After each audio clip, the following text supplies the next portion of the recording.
Hello guys, welcome back to my channel. ஆனால் நம்ம முத்து பார்த்தீங்கன்னா கரெக்டாக சூப்பராக ஒரு பிளானை போட்டு அந்த பிளானில் வந்துட்டு நல்லா சக்ஸஸும் பண்ணிட்டாருங்க. என்ன அப்படி பண்ணாருன்னு பார்த்தீங்கன்னா, இன்கம் டேக்ஸ் ஆஃபீஸராக நடித்து சிந்தாமணி அம்மாக்கிட்டேருந்து அமௌண்ட்டை எப்படி எடுக்கலான்னு ஒரு சின்ன ஒரு பிளானை போட்டு அதையும் சக்ஸஸ் பண்ணிட்டாரு.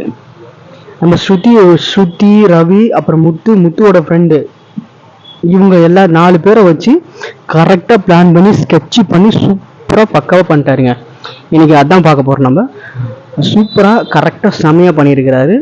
எப்படி பிளான் பண்ணியிருக்காருன்னா பார்த்தீங்கன்னா, ஸ்ருதி வந்து ஹையர் ஆஃபீஸராகவும், ரவி வந்து அதுக்கு கீழே ஆஃபீஸராகவும், ரவிக்கு கீழே முத்துக்கு கீழே இன்னொரு அவர் நண்பர், எல்லாரையும் சேர்த்து ஒட்டுக்கா பார்த்தீங்கன்னா கூட்டிகிட்டு போயிட்டார் சிந்தாமணி இருக்கிற ஏரியாவுக்கு. அங்கே கூட்டிகிட்டு போயிட்டு நல்லா பிளான் பண்ணி, நம்ம விஜய் அவங்க அம்மா இருப்பாங்கள்ல, விஜய் அம்மாவோட ஃப்ரெண்டு ஒருத்தங்க இருக்காங்க, பார்வதி அம்மா, அவங்க வீட்டுக்கு அனுப்பிட்டாரு. அவங்க வீட்டுக்கு கால் பண்ணி முத்து வந்து இந்த மாதிரி பிளான் பண்ணிட்டாரு, சிந்தாமணி கூப்பிட்டுங்க, ஒரு பூஜை இருக்கு, அந்த பூஜை இருக்குன்னு சொல்லிட்டு பிளான் பண்ணி அவங்க சிந்தாமணி அனுப்பி வச்சுட்டாங்க. சிந்தாமணி அம்மாவும் கிளம்பி போயிட்டாங்க.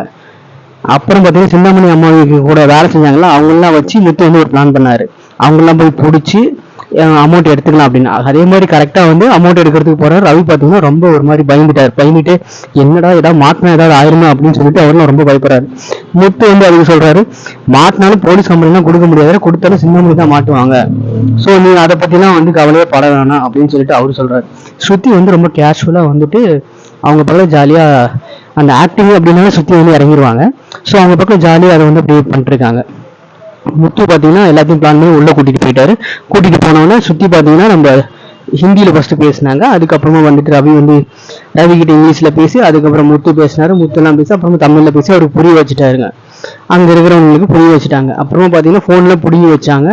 ஃபோன் பிடிங்கி வச்சு ஒருத்தர் வந்து மறைச்சு ஃபோன் பண்ண போனால் டப்புன்னு வந்து சுற்றி என்னன்னா டப்புன்னு வந்து அடிச்சுட்டாங்க. பயங்கரமான அடி, அது சொல்லவே வேணாம், டப்புன்னு அடிச்சுட்டாங்க. சுற்றி இப்படிலாம் பண்ணுவாங்க நான் எதிர்பார்க்கவே, டக்குன்னு பண்ணிட்டாங்க. அவர் முத்து அப்புறம் பார்த்தீங்கன்னா நம்ம ரவி, அவங்க முத்துவோட ஃப்ரெண்டு எல்லாமே பார்த்து அசம்பிட்டாங்க, சுத்தி வந்து இந்த அளவுக்கு அடிக்கிறாங்க அப்படின்னு.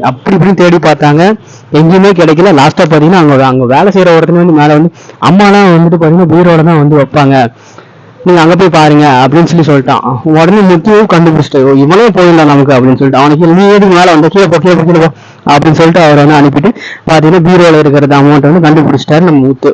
அந்த என்ன நடக்குது அப்படின்னா, சிந்தாமணி அம்மாவுக்கு வந்துட்டு ஸ்டொமக் அப்செட்டாக இருக்குது.